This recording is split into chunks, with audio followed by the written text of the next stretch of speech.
Good afternoon all.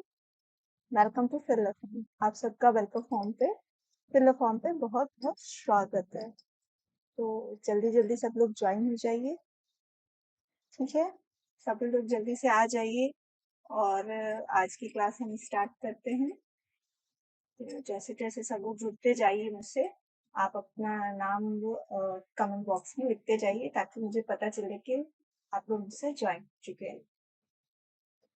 सब जल्दी जल्दी आ जाइए। आज की हम क्लासेस स्टार्ट करते हैं। मैं रितु हूँ और मैं आपको सीडीपी पढ़ाती हूँ। और आज मेरी जो क्लास है वो बहुत इम्पोर्टेंट होने वाली है। मैं बहुत एक इम्पोर्टेंट जो बाल विकास से है उस पर स्टार्ट करूंगी आज। तो वो जल्दी जल्दी सब लोग आते जाइए ताकि आज की क्लासेस स्टार्ट हो। फर्स्ट ऑफ ऑल मैं आप लोग को वेलकम करती हूँ फिल फॉर्म पे। तो सभी लोग कनेक्ट हो जाइए मुझसे। जैसे जैसे सब जुड़ते जाएंगे अपना अपना नाम डालते जाइएगा और या अपना थंब का साइन डालते जाइएगा कि आप लोग से जुड़ चुके हैं।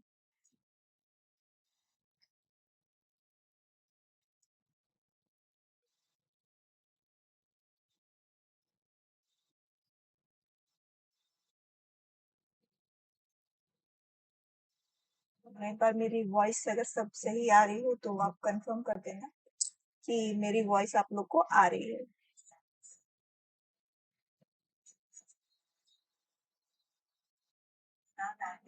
मेरा वॉइस और वीडियो क्लियरिटी सही है तो एक बार कंफर्म कर दीजिएगा। जो लोग आप मुझसे जुड़ रहे हैं वो लोग एक बार बता दें कि मेरी वॉइस जो है वो सही आ रही है या नहीं।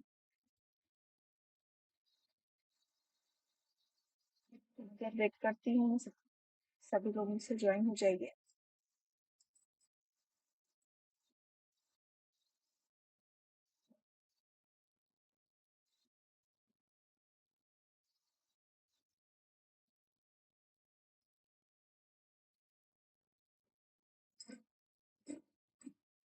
चलिए तो फिर हम आज की क्लास स्टार्ट करते हैं। यहाँ पे मैं आपको कुछ जानकारी दे देती हूँ जो हमारे चैनल के बारे में है। पहला जो आप हमारा फर्स्ट पेज देख रहे हैं वो है गवर्नमेंट जॉब से रिलेटेड। ओके, यहाँ पे आपको जो भी इंफॉर्मेशन इम्पोर्टेंट ऑन इंफॉर्मेशन जो भी आपको जॉब से रिलेटेड वैकेंसीज आ रही हैं या जो भी फॉर्म आपको भरने के लिए आते हैं, यहाँ पे आपको फिलअप फॉर्म पे सारी सुविधाएं प्रोवाइड कराई जा रही हैं। तो आप इसका भरपूर फायदा लीजिए। आप फिलअप फॉर्म पे जाइए और जो भी आपको जानकारी गवर्नमेंट जॉब से रिलेटेड चाहिए आप पता करिए। अ, आपको यहाँ पे अच्छी जानकारी और सही जानकारी मिलेगी। नेक्स्ट बात करते हैं हम अपने क्लासेस की, जहाँ पे आपकी सारे एनवीएस केवीएस और पीजीटी टीजीटी की तैयारी कराई जा रही है, डी ट्रिपल एसपी की तैयारी कराई जा रही है। और उसके लिए जो क्लासेस हमारी हैं वो 15 अगस्त से स्टार्ट हो चुकी हैं।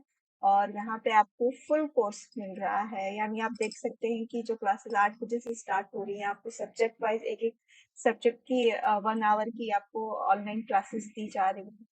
तो मैं एक बार फिर से टाइम शेड्यूल बता देना चाहती हूँ कि जो बच्चे जिस सब्जेक्ट से हैं वो अपने सब्जेक्ट के अकॉर्डिंग अपने क्लासेस को लीजिए और अपने उस क्लासेस में जाके अपने डाउट्स को क्लियर करिए। हर चीजें जो आपको नहीं समझ में आती पढ़ाई के दौरान, जो चीजें आपको कंफ्यूज करती हैं, आप अपने क्लासेस में जाके इनमें अपने डाउट्स को क्लियर कर सकते हैं। तो मेरा एक बार आप लोग को यही सजेशन रहेगा कि आप लोग इन क्लासेस को लीजिए और अपने सारे डाउट्स को क्लियर करिए। तो जो क्लासेस आपके स्टार्ट हो रही हैं वो 8 AM से स्टार्ट हो रही हैं। आपको करंट जीके मिलता है। उसके बाद जो आपको क्लासेस मिल रही है 9 AM पे एसएसटी मिल रही है। और 10 AM पे आपको मैथ्स की क्लास दी जा रही है। और 12 PM पे आपको जीके की क्लासेस है और 1 PM पे आपके जर्नल इंग्लिश है। 1 PM पे संस्कृत की क्लास भी आपको दी जा रही है और 3 PM सीडीपी जो मैं रोज आपके लिए लेकर आती हूँ मंडे टू सैटरडे, ये क्लासेस आपकी 3 PM पे है। और 4 PM पे आपकी रीजनिंग की क्लास है। 5 PM पे आपकी होम साइंस है और 6 PM पे क्या है आपकी इन्वायरमेंटल साइंस। 7 PM पे आपकी कंप्यूटर है और 10 PM पे जर्नल हिंदी, यानी फुल कोर्स की आपकी जो है ना पूरी तैयारी, टीजीटी पीजीटी जो बच्चे सीटेट वगैरह की तैयारी कर रहे हैं सबके लिए यहाँ पे आपको सब्जेक्ट प्रोवाइड कराए जा रहे हैं। सबकी ऑनलाइन क्लासेस आपको प्रोवाइड कराई जा रही है। ठीक है, फिर बात करते हैं हम अपने सीटेट बैच की जो 15 अगस्त से स्टार्ट हो चुकी हैं और इसके एग्जाम भी बहुत जल्दी होने वाले हैं। तो जो इसकी क्लासेस है आपके एसएसटी के पेपर फर्स्ट और पेपर सेकंड दोनों के लिए तैयारी कराई जा रही है। तो जो हमारी क्लास चल रही है वो 9 एम से आपकी एसएसटी चल रही है, 10 एम से मैथ्स चल रही है और 1 पीएम पे आपकी जनरल इंग्लिश है और 1 पीएम पे आपकी संस्कृत है। 3 पीएम पे आपकी सीडीपी की क्लासेस है और 4 पीएम पे आपकी रीजनिंग की क्लास है। और 6 पीएम पे जैसे आपका सबने देखा होगा अपनी कॉमन है इन्वायरमेंटल साइंस है और 7 पीएम पे आपकी कंप्यूटर है और 10 पीएम पे आपकी हिंदी की क्लास है। और आपको भी कोई भी डाउट हो, कुछ भी ऐसा हो सब्जेक्ट से रिलेटेड कुछ आपको पूछना हो तो आप इस नंबर पर जो आपके स्क्रीन पे नंबर दिख रहा है फिल द फॉर्म का, आप उस पर जाकर पता कर सकते हैं। ठीक है, चलिए फिर आज हम जो इम्पोर्टेंट टॉपिक पे डिस्कस करने वाले हैं वो है हेरिडिटी एंड एनवायरमेंटल, यानी कि आनुवंशिकता या और वातावरण। ठीक है, अब अभी तक जो हमने जो क्लासेस ली है उसमें हमने बाल विकास को ध्यान में रखते हुए सारी उसकी अवस्थाओं के बारे में डिस्कशन किया। उसके बाद उन अवस्थाओं की क्या विशेषताएं होती हैं, बच्चों का ग्रोथ कैसे होता है, डेवलपमेंट कैसे होता है और वो अलग अलग स्टेज पे जाकर कैसे ग्रो करते हैं, ये सबको पढ़ा। फिर नेक्स्ट हमने आपकी जो मोस्ट इम्पोर्टेंट थ्योरी है जीन प्याजे जी को पढ़ा, कोलबर्ग को पढ़ा, कल हमने वाइगॉट्स्की को पढ़ा। ठीक है, ये सारे टॉपिक्स हमारे जो ये हो चुके हैं, ये सब हमारे बाल विकास से रिलेटेड आते हैं, यानी चाइल्ड डेवलपमेंट से। चाइल्ड डेवलपमेंट फैक्टर में एक जो फैक्टर होता है जो सबसे ज्यादा उसको इन्फ्लुएंस करता है वो हमारा होता है हेरिडिटी एंड इन्वायरमेंट, यानी कि वंशानुक्रम एवं वातावरण, जो बालक के विकास को बहुत ज्यादा प्रभावित करता है। एक तरह से कह सकते हैं कि इनके इन्हीं दोनों के उसमें जुड़ने से इनके उससे ही एक बच्चे का जो ग्रोथ होता है, डेवलपमेंट होता है, वो आगे चल के बढ़ता है। तो हेरिडिटी और इन्वायरमेंट ऐसे फैक्टर्स हैं जो बच्चे की ग्रोथ और डेवलपमेंट को बहुत ज्यादा इफेक्ट करते हैं। इसलिए इस टॉपिक को पढ़ना इसलिए भी जरूरी हो जाता है क्योंकि अगर बच्चे की ग्रोथ को हमें समझना है, उसके डेवलपमेंट को हमें समझना है तो पहले हमें हेरिडिटी और इन्वायरमेंट को समझना पड़ेगा। ठीक है, यहाँ तक मेरी बात क्लियर हो रही है आप लोगों को? चलिए फिर हम आगे बढ़ते हैं, जो हमारा नेक्स्ट बढ़ते हैं कि हम आज इसके अंदर क्या क्या पढ़ेंगे। आज जो हम पढ़ेंगे इसमें इसका इंट्रोडक्शन पढ़ेंगे कि हेरिडिटी क्या है और इन्वायरमेंट क्या है, यानी वंशानुक्रम क्या है और वातावरण क्या है। ठीक है, इसके इम्पोर्टेंस पढ़ेंगे, इसके कैरेक्टरिस्टिक विशेषताएं पढ़ेंगे और इसके factor of influence heredity and environment, इस सब चीज को आनुवंशिकता और पर्यावरण को प्रभावित करने वाले कारक कौन कौन से हैं। ठीक है, तो यहाँ पे हम इसके बारे में डिटेल से चर्चा करेंगे। हेरिडिटी और इन्वायरमेंट ऐसे दो पिलर हैं बच्चे के ग्रोथ और डेवलपमेंट के लिए कि जिसके बिना हम बच्चे की ग्रोथ और विकास को सोच ही नहीं सकते हैं। तो इनको हम कह सकते हैं ये दो स्तंभ हैं जो एक मानव के विकास को पूर्ण करते हैं। ठीक है, हेरिडिटी क्या है कि ये जीन्स के थ्रू जीन्स के थ्रू ट्रांसफर होते हैं होने वाली संतान के रूप में, यानी एक गुण के रूप में एक माता पिता से अपने बच्चे को हस्तांतरित किए जाते हैं जीन के द्वारा। तो इसे हम क्या कहते हैं, वंशानुक्रम या आनुवांशिकता। इसके जो मेन इफेक्ट डेवलपमेंट क्या क्या होते हैं, हेरिडिटी जो होती है हमारी किससे इन्फ्लुएंस होती है, हेरिडिटी फैक्टर्स में क्या आते हैं हमारे, हेरिडिटी फैक्टर्स और इन्वायरमेंट फैक्टर्स मिलके हमारे क्या करते हैं, फिजिकल एंड साइकोलॉजिकल कैरेक्टरिस्टिक्स को डिफाइन करते हैं। मतलब इन दोनों को मिलकर ही जो हमारे मानसिक और शारीरिक विकास को पूर्ण किया जाता है। तो ये दोनों हमारे डेवलपमेंट के लिए बहुत ही इम्पोर्टेंट है, इनके बिना हम एक बच्चे का विकास को सोच नहीं सकते हैं। अब इसको हम आगे डिटेल में करते हैं कि हेरिडिटी क्या है। ठीक है, हेरिडिटी को पढ़ने के लिए जानते हैं कि अनुवांशिकता को प्राकृतिक रूप में भी जाना जाता है, इसको नेचर्स कहते हैं ना, ये हमारे पेरेंट्स से एक बच्चे में जाता है, ये नेचुरल होता है, एक प्राकृतिक घटना होती है, एक जैविक घटना है। इसलिए आनुवंशिकता को प्राकृतिक रूप में भी जाना जाता है। शारीरिक विशेषताओं पर आनुवंशिकता का मजबूत प्रभाव है। जो भी हमारे जेनेटिक फैक्टर्स आते हैं उनका किस पे इफेक्ट पड़ता है? हमारे फिजिकल डेवलपमेंट पे, फिजिकल ग्रोथ पे पड़ता है। यह जैविक रूप से निर्धारित विरासत प्रक्रिया है। जो विरासत मतलब कि हमारे उनके पेरेंट्स को एक विरासत के रूप में एक दूसरे से ट्रांसफर होके, रूपांतरित होके, प्रेषित होकर पीढ़ी दर पीढ़ी चलते आते हैं। इस प्रक्रिया को माता पिता और एक पीढ़ी से अगली पीढ़ी में स्थानांतरित कर दिया जाता है। जैसा कि मैंने बोला कि ये कैसे विरासत के रूप में हमारे दादा दादी, उनके माता पिता, उनके दादा दादी से ये पीढ़ी दर पीढ़ी स्थानांतरित होकर एक बच्चे में जाती है। और किसके द्वारा जाती है? हमारे जीन्स और जो हमारे क्रोमोसोम्स होते हैं उनके द्वारा ये बच्चों में प्रेषित होते हैं। ये लक्षण सारे ये क्या करते हैं? शारीरिक लक्षण और व्यवहारिक लक्षण होते हैं। ये जो जीन्स बच्चे में जाते हैं वो किसके रूप में बच्चे में दिखते हैं, परिलक्षित होते हैं? हमारे फिजिकल डेवलपमेंट, जो हमारी शारीरिक विशेषताएं हैं और जो हम व्यवहार करते हैं, कैसी हमारी मेंटल एबिलिटी है, ये सब जो चीजें होती हैं उसके ऊपर ये निर्धारित होता है। शारीरिक रचना की बात करें तो उसमें क्या होता है? हमारे आंखों का रंग, हमारा ब्लड ग्रुप, हमारी ऊंचाई, हमारा बालों का रंग, हमारा फिजिकल जो भी स्ट्रक्चर है वो किसके ऊपर डिपेंड करता है? हमारे आनुवंशिकता पे निर्भर करता है, जो जीन के द्वारा हमारे शरीर में प्रेषित होती हैं, आती हैं। जैसे हम कहते हैं कि आपका बेटा है, चाहे हमारे बच्चे किस पे कहते हैं, मम्मी पे गए, पापा पे गए, कलर होता है। तो जो एक माता पिता से जो गुण बच्चों में आते हैं और उसके आधार पे जो उनका विकास और डेवलपमेंट होता है वो क्या होता है?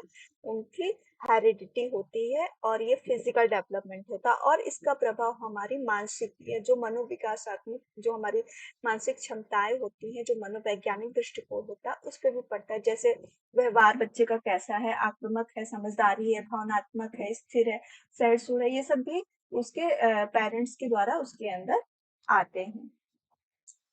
चलिए फिर नेक्स्ट बात करते हैं। यहाँ पे आप जैसे पिक्चर में आपने देखा कि heredity is the passing of the trades for the parents to their offspring. यहाँ पे क्या होता है कि जो है माता पिता के जो गुण होते हैं, जो जीन्स और क्रोमोसोम्स के माध्यम से बच्चे में जाते हैं, वो उसके फिजिकल डेवलपमेंट को निर्धारित करते हैं। यानी इन दोनों के लक्षण उसके बच्चों में आते हैं। ये किसके रूप में हो सकते हैं? आंख, नाक, कान, बोलते हैं ना कि इसकी पापा की तरह पड़ी है, इसकी आंखें हैं, इसकी नाक मम्मी की तरह पड़ी। तो ये सब क्या होते हैं? ये सब हमारे अनुवांशिक गुण होते हैं जो माता पिता से उसकी होने वाली संतान में आती है।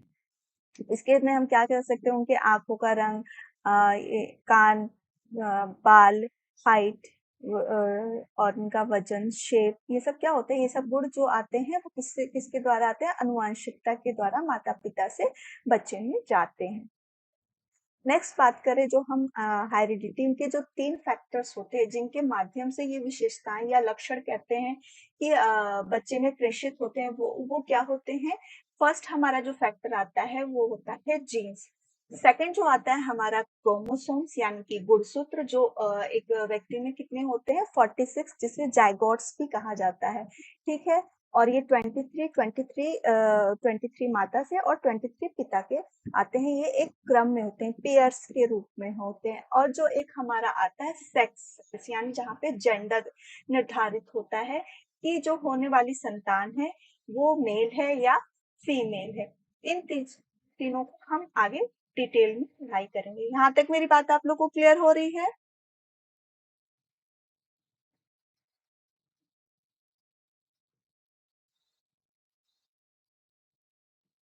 हाँ बिल्कुल।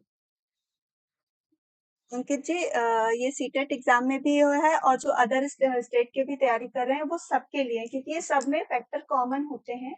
और ये जो आता है आपका, ये सब में आपके ये पूछे जाएंगे। मैंने सारी चीजों को लेकर एक कलेक्ट करके आपको one by one, step by step पढ़ा रही हूँ, बता रही हूँ।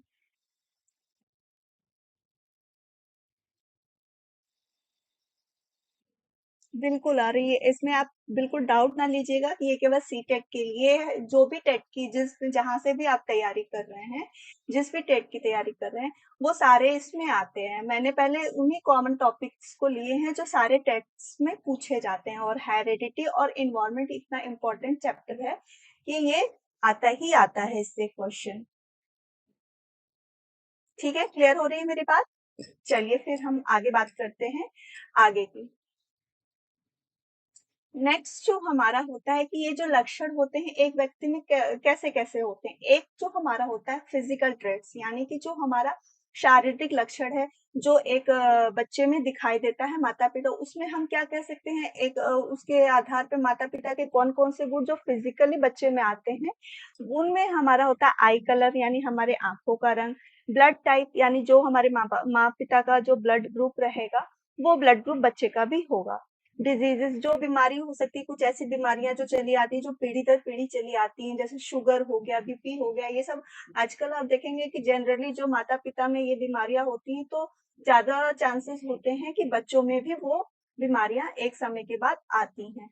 हाइट हो गया, अगर बहुत लंबे माता पिता हैं तो उनके बच्चे भी नॉर्मल वो लंबे ही होंगे, छोटे नहीं होंगे। अपवाद में कोई एकाध हो जाते हैं जो कि छोटे रह जाते हैं, उसका भी एक रीजन होता है कि वो जेनेटिक होता है। हो सकता है कि उनसे ऊपर जो रहे हो, उनकी हाइट ना अच्छी हो, या वजन ना हो, या कलर ऐसा ना हो, तो ये बहुत कम ही होते हैं, बट ये भी जेनेटिक होते हैं। जो जीन्स होते हैं वो हमारे कई पीढ़ी दर पीढ़ी को लेकर आगे बढ़ते हैं, तो कुछ चीजें ऐसी होती हैं कि वो अपने दादा दादी बोलते हैं ना, ये उनके ऊपर चले गए, तो कुछ क्वालिटीज वहां से भी आती हैं।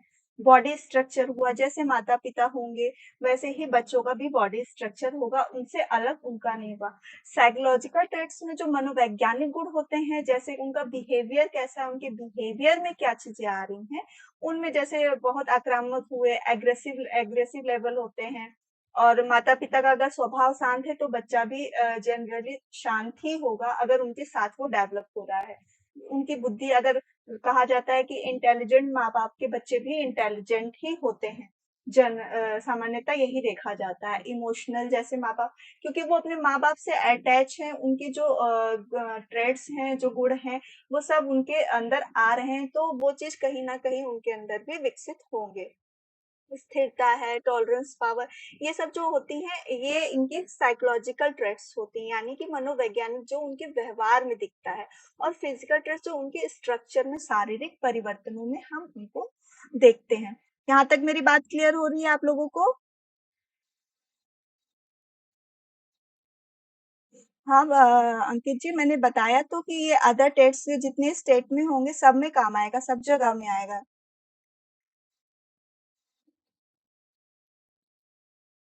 ये आपको, आप किसी भी टेट की, आप रीट की तैयारी कर रहे हो या तमिलनाडु की, जितने किसी भी स्टेट के टेट की तैयारी कर रहे हो, ये सब में आपके ये प्रश्न पूछे जाएंगे और ये सब में आएंगे। आ रही है मेरी बात आपको क्लियर? ये ओनली सी टेट के लिए नहीं है, किसी भी टेट में आप तैयारी करेंगे, यूपी टेट में भी करेंगे, मैंने यूपी टेट और सी टेट दोनों दिया है, ये दोनों में पूछता है। ठीक है, तो ये दोनों में ही आएगा। और मैंने सारे टेट को देखा है, ये प्रश्न जो होते हैं, ये जो चैप्टर्स होते हैं, ये सारे जगह में ही पूछे जाते हैं। ठीक है, अगर अभी आपको कोई डाउट हो तो बताइएगा मुझे।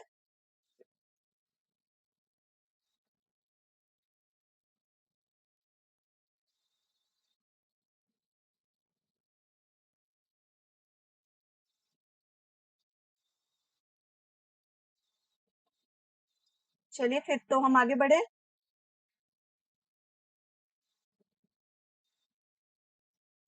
अभी जो मैंने 3 फैक्टर्स की बात की जो हेरिडिटी को इन्फ्लुएंस करते हैं, चाहे जिसके द्वारा हेरिडिटी एक वंश एक वंश से दूसरे वंश में जाता है, जो माता पिता से बढ़ता है दूसरे द्वारा, वो किन किन के थ्रू बच्चों में जाता है। पहला हमारा आता है जीन, जो जीन्स हमारे होते हैं, वो डीएनए आपने सुना होगा, ये सबसे चीजों से मिलकर बना होता है। या वंशानुगत जानकारी, जो किसी बच्चे का अगर डीएनए टेस्ट लिया जाता है, सैंपल लिया जाता है, वो क्यों लिया जाता है कि जानने की, अगर वो अपने माता पिता की संतान है, जो भी उनके में क्वालिटी होगी, जो भी होगी, वो डीएनए टेस्ट आपने सुना होगा, टीवियों में सीरियलों में अक्सर दिखाते हैं कि हमें किसी चीज के सैंपल की जांच करनी होती है, या उनके माता पिता का कुछ ऐसा गुण पता करना होता है, तो हम क्या करते हैं, डीएनए टेस्ट करते हैं। तो जो जीन्स होते हैं वो हमारे किससे बने रहते हैं, डीएनए से बने होते हैं, जिनका हम वैज्ञानिक लोग उसकी जांच करके बच्चे में जो बीमारी हो, कुछ भी हो, और जो उनके वंशानुगत के बारे, जो उनके वंश के बारे में जानकारी लेनी हो, वो इसके थ्रू पता किया जाता है। तो ये क्या होता है, ये एक एसिड होता है, राइबोन्यूक्लिक एसिड होता है, जिसे आरएनए भी कहते हैं। यह वंशानुगत जानकारी की एक इकाई है। यह वंशानुक्रम की एक बुनियादी भौतिक इकाई है, मानी फिजिकल डेवलपमेंट, या कहते हैं जैविक घटना। जो हम किसी व्यक्ति के बारे में अगर हमको उसके वंश और उसकी जो भी इंटरनल चीजों के बारे में जानना है, तो हम क्या करते हैं, उसका डीएनए टेस्ट करते हैं। वे ऐसी जानकारी लेने से जिम्मेदारी थे जो शारीरिक और मनोवैज्ञानिक विशेषताओं से संबंधित, जो हमारी फिजिकल और इंटरनल जो भी चीजें हैं जिनके बारे में हमें विशेष जानकारी चाहिए, तो वो कैसे हमें पता चलेगा, उनका डीएनए टेस्ट करके। तो जीन्स क्या करते हैं, हमारे एक गुण को या लक्षण को जो हमारे पीढ़ी दर पीढ़ी आती है, उसको एक से दूसरे में प्रेषित करने का कार्य करते हैं। नेक्स्ट बात हम करें क्रोमोसोम्स या गुणसूत्र की। क्रोमोसोम्स मनुष्य के गुणसूत्रों में 23 जोड़े के मदद से प्रस्तुत किए जाते हैं। एक मनुष्य में अगर ये पूछता है कि कितने गुणसूत्र होते हैं, वो होते हैं जिन्हें जाइगोट बोलते हैं, वो होते हैं 46। और 46 में ये क्या होते हैं, 23 अपने पिता से आते हैं और 23 अपने माता से आते हैं। ये 23 के पेयर्स में होते हैं। और इनके साथ जो ये क्या होता है, ये डीएनए से बना होता है। जो हमारे जीन्स होते हैं, इनमें एक गुणसूत्र में कई हजार डीएनए से लिपटे होते हैं। जो गुणसूत्र होता है, वो एक धागे की संरचना की तरह दिखाई देता है, मतलब एक पतले धागे की तरह होता है। और ये जीन गुणसूत्र क्या करते हैं, उनको एक क्रम में, एक पेयर में जोड़ते हैं। ठीक है, यहाँ तक मेरी बात क्लियर हो रही है आप लोगों को कि क्रोमोसोम्स क्या है और जीन्स क्या है। जो जीन्स जो होते हैं हमारे, वो क्रोमोसोम से लिपटे होते हैं, बने होते हैं। एक जो क्रोमोसोम्स क्या होते हैं, वो एक धागे की तरह हमारे बॉडी और सेल्स में बने होते हैं, और ये एक पेयर्स में होते हैं। 23 और 23 जो होते हैं पिता से आते हैं, और 23 इनकी माता से आते हैं। इसको मैंने एक आगे पिक्चर में भी बनाया है, जिससे आपका जो डाउट होगा वो और क्लियर हो जाएगा। ठीक है, क्रोमोसोम्स जो हमारे होते हैं, वो 23 के पेयर्स में होते हैं, मतलब एक क्रम में। जो जीन्स क्या होते हैं, उनको एक क्रम में, एक पेयर में बनाते हैं।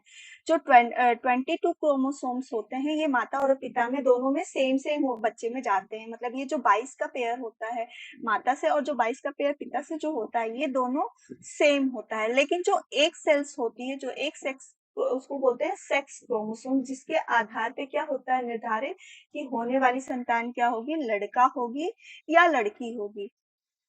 स्त्री में जो क्रोमोसोम्स पाए जाते हैं, वो जनता इंग्लिश के अल्फाबेट के एक्स अक्षर के होते हैं। मतलब उसके में जो दोनों दोनों क्रोमोसोम्स के पेयर होते हैं, वो एक्स एक्स होते हैं। और जो पुरुष में क्रोमोसोम्स का एक पेयर होता है, वो क्या होता है, एक्स और वाई होता है। जब एक्स एक माता का और एक्स पिता का दोनों क्रोमोसोम जब एक साथ पेयर में आते हैं, तो लड़की होती है। यानी जेंडर जो निर्धारित होता है, वो लड़की का। और जब वन पेयर माता का एक्स और पिता का वाई आता है, तो दोनों जब पेयर निर्धारित होते हैं, तो वो क्या एक होता है, एक मेल चाइल्ड का होता है। ठीक है, तो आगे जो हम बात करते हैं, वो सेक्स सेल की। सेक्स कोशिकाएं, मानव शरीर में कोशिकाओं में 23 गुणसूत्र होते हैं।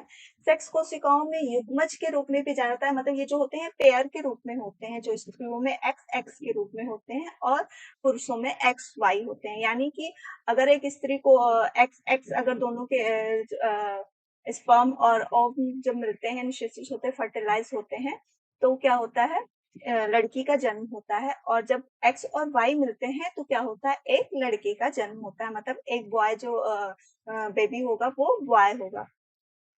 या मनुष्य की अंतिम जोड़ी जो मैंने बताया, लास्ट जो 23 सेल्स होते हैं, वही निर्धारित करते हैं कि होने वाली संतान किस जेंडर की होगी, और व्यक्ति के लिंग को निर्धारित करता है। एक्स और वाई गुणसूत्र को सेक्स कोशिकाएं भी कहा जाता है। यानी कि जो एक्स और वाई ये होती हैं, ये दोनों ही निर्धारित करती हैं कि होने वाली संतान लड़की होगी या लड़का होगा। मादाओं में दो सेक्स गुणसूत्र होते हैं, यानी जो दोनों उसके क्रोमोसोम्स के पेयर में होते हैं, एक्स ही होते हैं। लेकिन जो पुरुष में होता है, उसमें दो होते हैं, एक्स और वाई। यानी जो भी लड़का या लड़की होने का जो मेन फैक्टर, जिसके कह सकते हैं मेन रीजन जो होता है, वो पुरुष के द्वारा ही होता है। ठीक है, नर का एक गुणसूत्र और मादा का एक गुणसूत्र जिनको लिंग को निर्धारित करता है, जो मैंने आपको इस पिक्चर के थ्रू अपनी बात क्लियर करी थी। क्लियर है मेरी बात यहाँ तक आप लोगों को?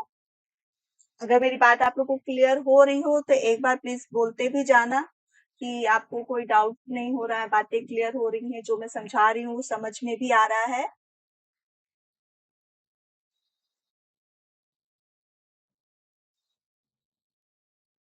ठीक है, मेरी बात आप लोग को क्लियर हो रही है?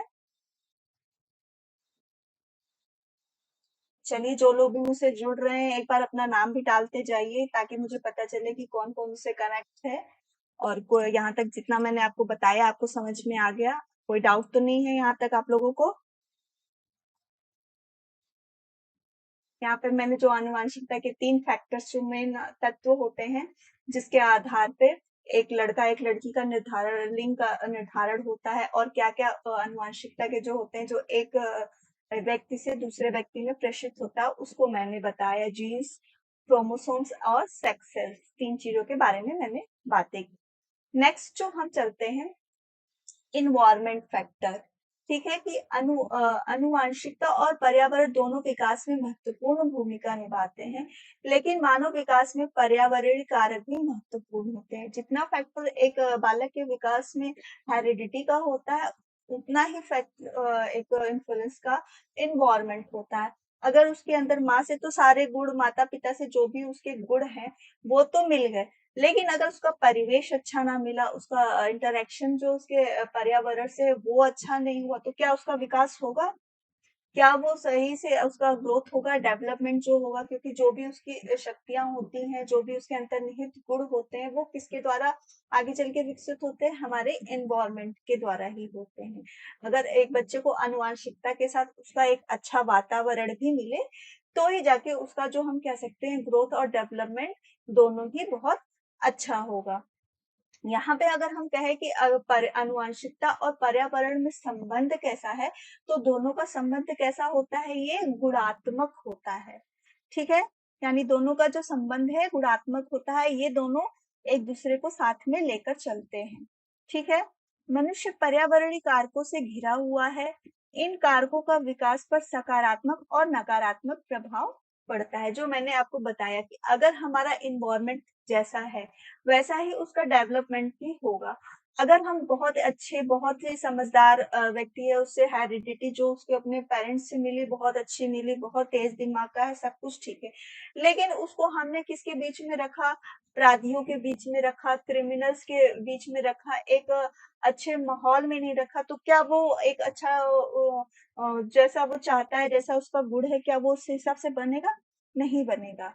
वो अगर जैसे अपने परिवेश में रहेगा, उसका विकास भी उसी के आधार पर होगा। इसलिए बच्चे के विकास के लिए सबसे ज्यादा जरूरी क्या है हमें?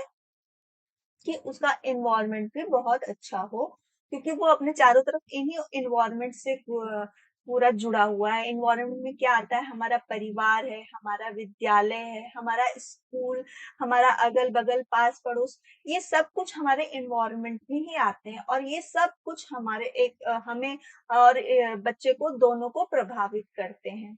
क्लियर है मेरी बात यहाँ तक आप लोगों को? चलिए फिर आगे बढ़ते हैं। आगे की अगर बात मैं करूं, तो इन कारकों के विकास पर सकारात्मक और नकारात्मक प्रभाव पड़ता है। वे माता पिता के व्यवहार, पोषण, प्रदूषण, शारीरिक गतिविधियां, संक्रामक रोग, सहकर्मी समूह और जो भी उनके सदस्य है, उनके साथ अनुवांशिक और पर्यावरण बिना एक जीव का विकास संभव नहीं है। यानी कि केवल हेरिडिटी ही से ही एक बच्चे का विकास नहीं हो सकता है, उसके लिए एक उसे उचित पर्यावरण भी चाहिए। क्लियर है मेरी बात?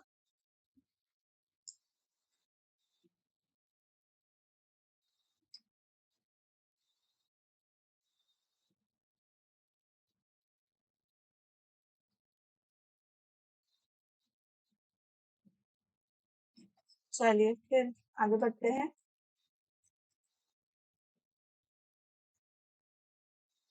अब जो हमारे इन्वायरमेंट फैक्टर हैं जो एक बच्चे के डेवलपमेंट को प्रभावित करते हैं, वो क्या?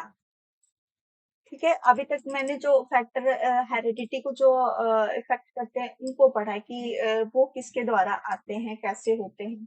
ठीक है, यहाँ तक क्लियर है बात आप लोगों को? तो हम बात करते हैं अपने आगे की। उसमें क्या होता है? हमारा इन्वायरमेंटल फैक्टर इन डेवलपमेंट, कि हमारे वातावरण के कौन से फैक्टर हैं जो हम बच्चे के विकास को प्रभावित करते हैं। फर्स्ट हमारा जो बात करते हैं वो होता है पेरेंट्स बिहेवियर, यानी जो माता पिता का व्यवहार है। बच्चा से जो पैदा होता है, जब वो जन्म लेता है, गर्भाधान से ही कहें तो उसके माता का प्रभाव बच्चे पे पड़ता है। इसीलिए जब एक स्त्री प्रेग्नेंट होती है, जब वो गर्भाधान जब बच्चे को अपने पेट में रखती है, वो करती है, तो उसको तरह तरह के सजेशन दिए जाते हैं। क्यों दिए जाते हैं? कि आप अच्छी किताबें पढ़ो, अच्छी चीजें देखो, अच्छे माहौल में रहो। तो क्या होता है कि ये जो इफेक्ट होता है, जैसा माँ सोचती है वैसा उसके बच्चे पर भी प्रभाव पड़ता है, वैसे ही गुण, वैसे ही चीजें वो उसके उसमें जाएंगी। तो और दूसरा, फिर जब वो बाहर आता है, जब बच्चे का जन्म होता है, तो भी पेरेंट्स का बिहेवियर उसके साथ कैसा है, ये भी उसको इफेक्ट करता है। अगर बिहेवियर अच्छा है तो वो पॉजिटिव वे में जाएगा, बिहेवियर निगेटिव है तो वो निगेटिव वे में जाएगा।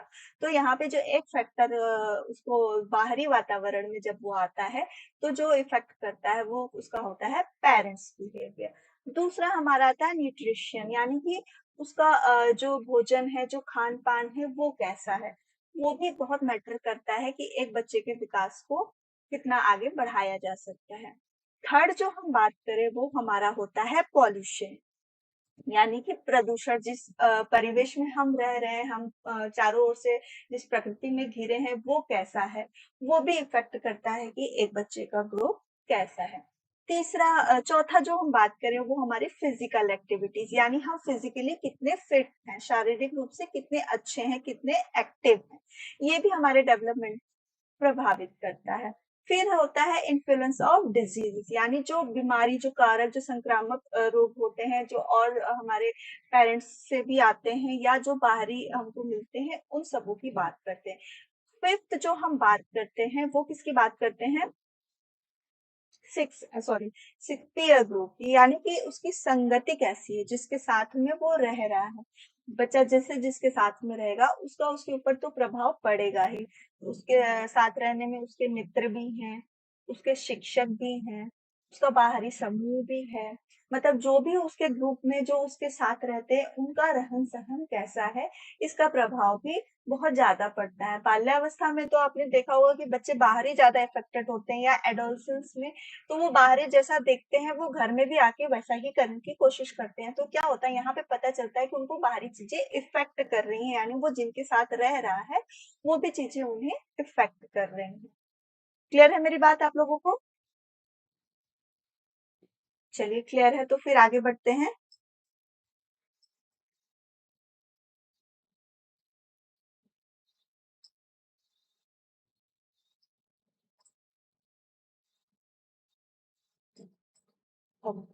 फर्स्ट जो हम बात करते हैं पेरेंट्स बिहेवियर की। ठीक है, जो पेरेंट्स बिहेवियर, मैंने बोला कि माता पिता का व्यवहार कैसा है अपने बच्चे के साथ। अगर माता पिता का उस बच्चे के साथ जो होता है पॉजिटिव इफेक्ट, यानी कोऑपरेटिव बिहेवियर, जैसा वो करना चाह रहा है उसके साथ कोऑपरेट करके कर रहा है, कि वो बात, बच्चे की बातों को समझ के उसके साथ एडजस्ट होकर वो उस चीजों को आगे बढ़ता है, कि बच्चे की जरूरत क्या है, वो उनको इग्नोर नहीं कर रहा है, उसको लेके चल रहा है, जो उसकी सही डिमांड है उसको पूरी कर रहा है, जो नहीं है उसको भी सही बता रहा है कि इसको कैसे करना है। मतलब पूरी तरह से कोऑपरेटिव हो सकते हैं ना, सहयोगात्मक व्यवहार जो बच्चे के साथ है माता पिता का अगर होता है, तो उसका डेवलपमेंट कैसा होगा? फास्ट होगा, वो उतना ही अच्छा होगा। हेल्दी इन्वायरमेंट उसको जो मिल रहा है माता पिता से, वो उसको जब मिलने लगेगा, तो उसका जो डेवलपमेंट है, उसका जो विकास है, वो बहुत अच्छा होने लगेगा।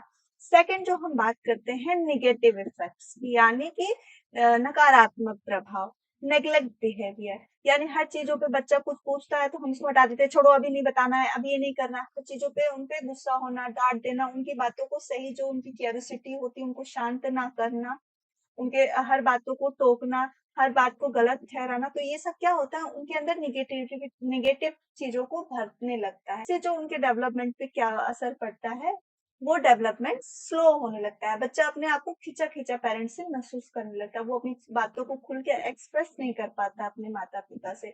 तो जब छोटे बच्चे काफी होते हैं, तो उनके अंदर क्यूरियोसिटी बहुत ज्यादा होती है, वो हर चीजों को पूछने करने की बहुत ज्यादा होती है। उस समय एक पेरेंट्स का क्या बिहेवियर होना चाहिए?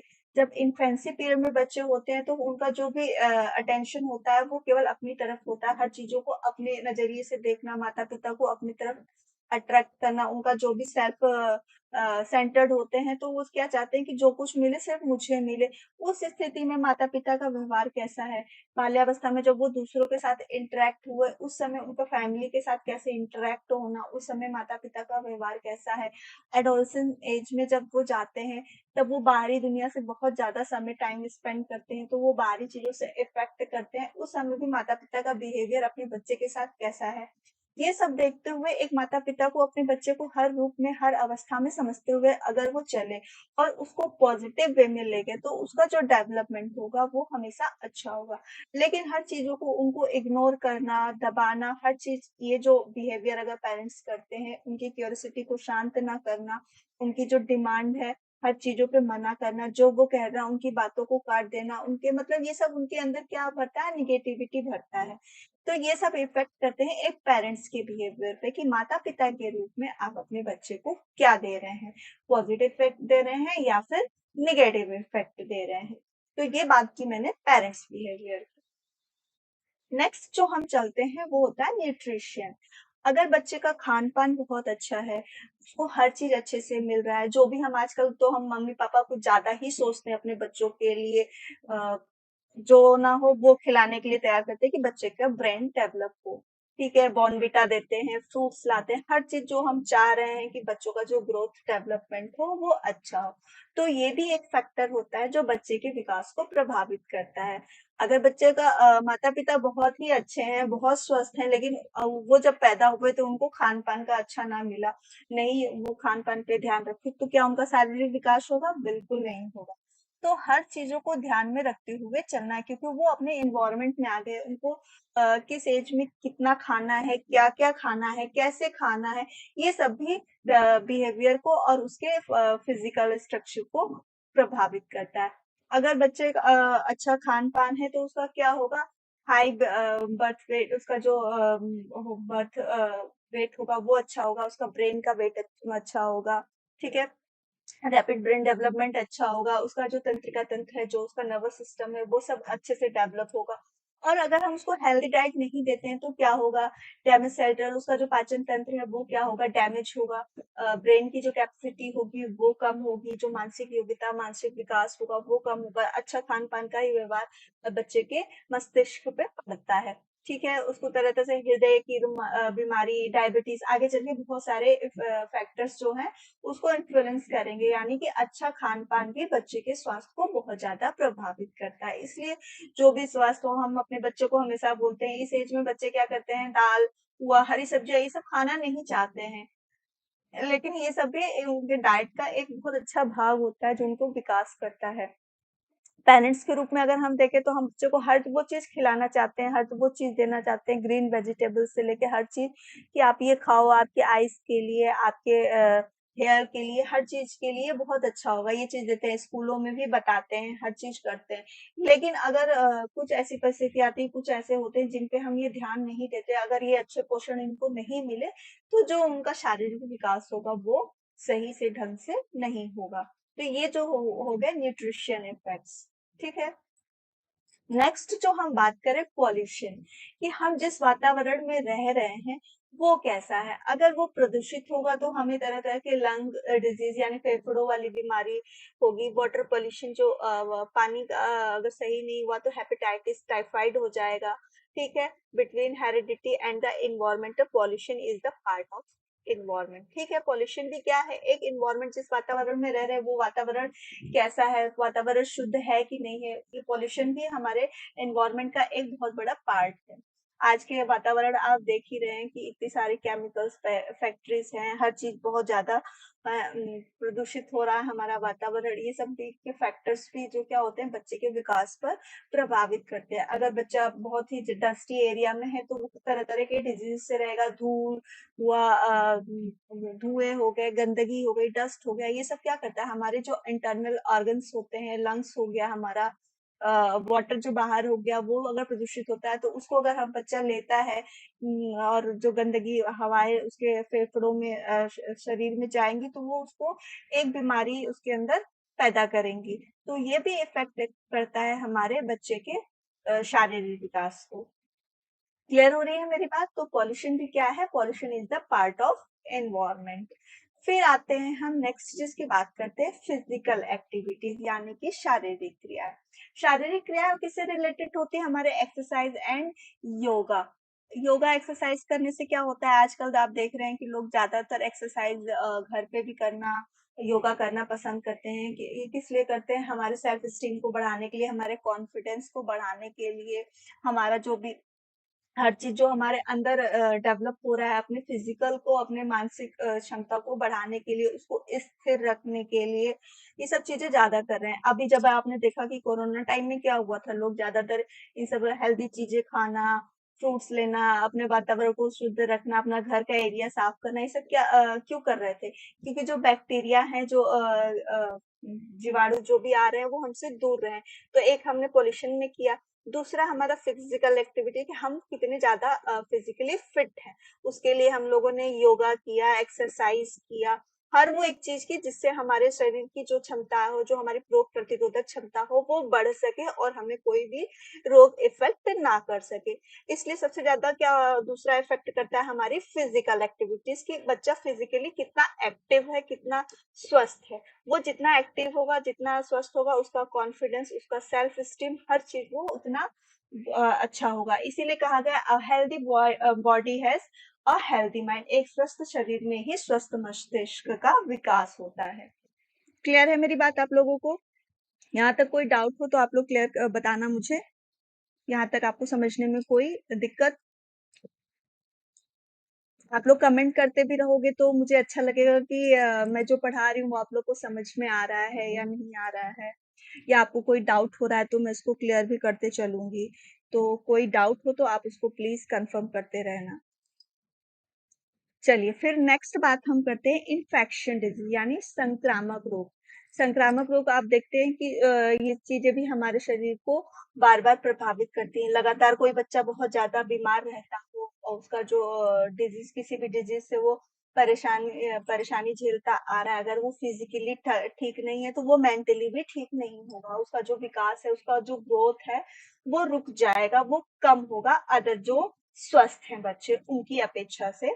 उनका जो ग्रोथ है वो कम होगा। अगर बच्चा बार बार सर्दी, जुकाम, बुखार, ऐसी बहुत सारी चीजें हैं जो उनको इफेक्ट करती है और वो हमेशा बीमार ही रहता है, तो जो उसका ग्रोथ है, बढ़ने का, खान पान, हर चीज वो कम हो जाएगा, जिससे उनका जो फिजिकल डेवलपमेंट है और मेंटल डेवलपमेंट है वो अवरुद्ध होगा, यानी कि रुकेगा।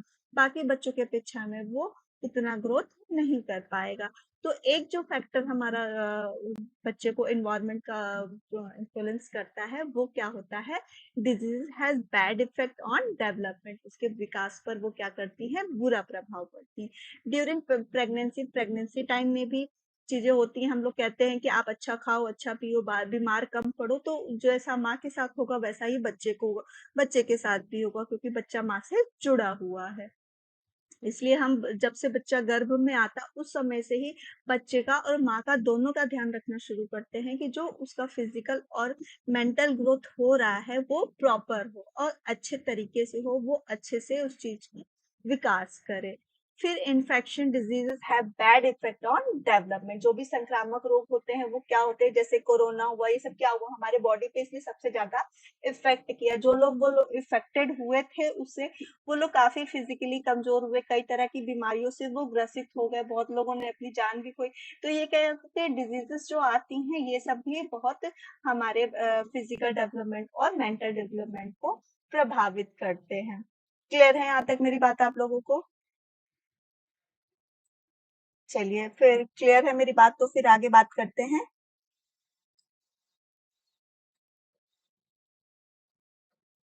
नेक्स्ट जो हम बात करते हैं पीयर्स को, ठीक है?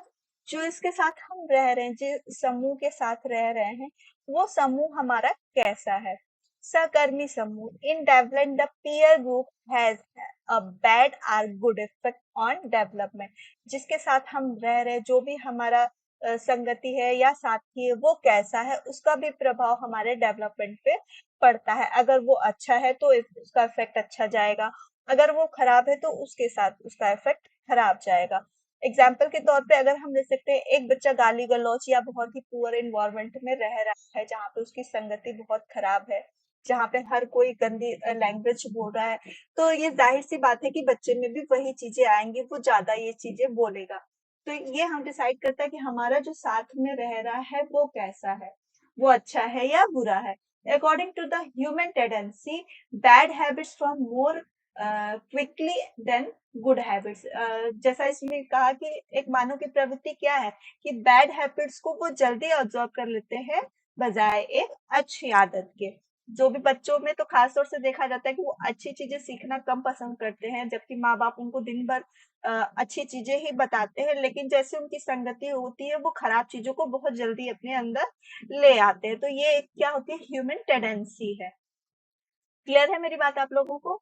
नेक्स्ट जो हम बात करते हैं, bad peer group leads to bad behaviour and bad habits. जो भी हमारे पीयर ग्रुप हैं वो हमें कैसे लीड करेंगे, अगर हमारा बिहेवियर खराब है तो वो आदत में खराब होंगे, और good behaviour lead to good behaviour, और जो अच्छा व्यवहार है वो हमारे अंदर अच्छी आदतों को डालेगा। तो ठीक है, तो good behaviour and good habits, अच्छा व्यवहार हमें अच्छी आदतों की ओर लेके जाता है। क्लियर है मेरी बात आप लोगों को? चलिए फिर आगे बात करते हैं हम, आनुवंशिकता और पर्यावरण में क्या अंतर होता है। Heredity is present with the help of biological determine. Heredity क्या है, ये एक जैविक प्रक्रिया है, यानी एक इसे कह सकते हैं स्टैटिक है, स्थिर है। ये जो बायोलॉजिकल होता है वो बच्चों को उसके माता पिता से ही मिलता है, बट इन्वायरमेंट सराउंडेड अस, लेकिन हम लोग किससे घिरे हुए हैं, अपने इन्वायरमेंट से। तो बायोलॉजिकल जो है वो माता पिता का जो गुण है बच्चे में वही गुण आएगा, किसी दूसरे का गुण नहीं आएगा। लेकिन जब वो एक पर्यावरण में है तो पर्यावरण में बहुत सी चीजें उसको इफेक्ट कर रही हैं, तो वो चीजें उसके विकास को प्रभावित करती है। नेक्स्ट जो हम बात करते हैं, heredity is a genetic process. Heredity क्या है, एक जैविक अनुवांशिक प्रक्रिया है, but environment is related to living and non living things. But हमारा वातावरण क्या है, जहाँ पर हम जीवित और अजीवित पदार्थों के बीच में रहते हैं, जो हमारे को प्रभावित करते हैं। थर्ड जो हम बात करते हैं, heredity led to enrichments but the environment is ecosystem. ठीक है, जो हेरिडिटी है वो क्या है, हमारी विरासत के रूप में चलती है, जो हमको पीढ़ी दर पीढ़ी मिल रही है। लेकिन पर्यावरण क्या है, वो हमारी पारिस्थितिक तंत्र है, जिस इन्वायरमेंट में, जिस वातावरण में हम रह रहे हैं। फोर्थ अगर हम बात करें कि जो हेरिडिटी है वो हमारे फिजिकल डेवलपमेंट को डिफाइन करती है, यानी कि हमारे बालों का रंग, हमारे आंखों का रंग, जो भी हमारे फिजिकल स्ट्रक्चर है वो किस पे डिपेंड करता है, वो हमारे अनुवांशिकता पे डिपेंड करता है, यानी कि जो हमें अपने पेरेंट्स के द्वारा मिलती है। और जो इन्वायरमेंट है, जो वहाँ पे हमारा इन्वायरमेंट कैसा है, हमारा इन्वायरमेंट अच्छा हुआ, वो साफ सुथरा हुआ, हर चीज जो इफेक्ट कर रही है बच्चों को वो करती है। जैसे इन्वायरमेंट अगर हमारा प्रदूषित हुआ, वहाँ पे तरह तरह के बैक्टीरिया होंगे, हर चीजों में ये सब बच्चे के हेल्थ को क्या करते हैं, प्रभावित करते हैं, यानी उसके स्वास्थ्य को प्रभावित करते हैं। वो सब क्या होते हैं, हमारे पर्यावरणीय कारक होते हैं। एक तरह से कह सकते हैं कि जो हमारी अनुवांशिकता है वो क्या होती है, स्टैटिक यानी स्थिर रहती है, मानी जो माता पिता के गुण है वही बच्चे में आएंगे। लेकिन जो हमारा वातावरण है क्या है, वो डायनामिक है, वो हमेशा परिवर्तनशील है। तो जैसा हमारा वातावरण होगा बच्चे का विकास भी उस तरह से परिवर्तित होता रहेगा। क्लियर है मेरी बात आप लोगों को? चलिए यहाँ तक क्लियर है, तो फिर हम आगे की बात करते हैं कि आनुवंशिकता और पर्यावरण के मुख्य बिंदु क्या है। ठीक है, the physical activities present with the help of high steam and high motivation. जो भी हमारी शारीरिक क्रियाएं हैं, हम हेल्दी फिट हैं, हम कितने एक्टिव हैं, वो हमें क्या कर, जो योगा एक्सरसाइज वगैरह जो हम करते हैं वो हमको क्या करते हैं, सेल्फ स्टीम को, हमारे आत्मसम्मान को, हमारे मोटिवेशन को क्या बढ़ाते हैं। Passive smoking is a part of environmental factors. जो भी हमारा धूम्रपान निष्क्रिय चीजें हैं वो किसको इफेक्ट करती है, हमारे इन्वायरमेंटल फैक्टर से आती है। हेरिडिटी क्या है, heredity is the soul of environment. Heredity क्या है, हमारी आत्मा है, और इन्वायरमेंट क्या है, हमारे शरीर का अंग है। Sex cell determine whether it will be a boy a girl. जो सेक्स सेल होती है वो क्या डिसाइड करती है कि होने वाली संतान क्या होगी, बॉय होगी या गर्ल होगी। The bacterial disease syphilis and क्षय रोग कहेंगे, lead to miscarriage and mental readiness. जो भी ये बीमारियां होती है ये क्या करती है, मिसकैरेज को और जो भी हमारी मेंटल क्षमताएं हैं उनको रिड्यूस करती हैं, मतलब उनको कमजोर करती हैं। ठीक है। फिर नेक्स्ट हम बात करते हैं in child development, complete development is not possible without heredity and environment. यहाँ पे जो बात कही गई वो यह कहा गया कि जो बच्चे का विकास है उसका जो संपूर्ण सर्वांगीण विकास है वो हेरिडिटी और इन्वायरमेंट के बिना पॉसिबल नहीं है, यानी कि आनुवंशिकता और वातावरण के बिना वो विकास नहीं कर पाएगा। ठीक है।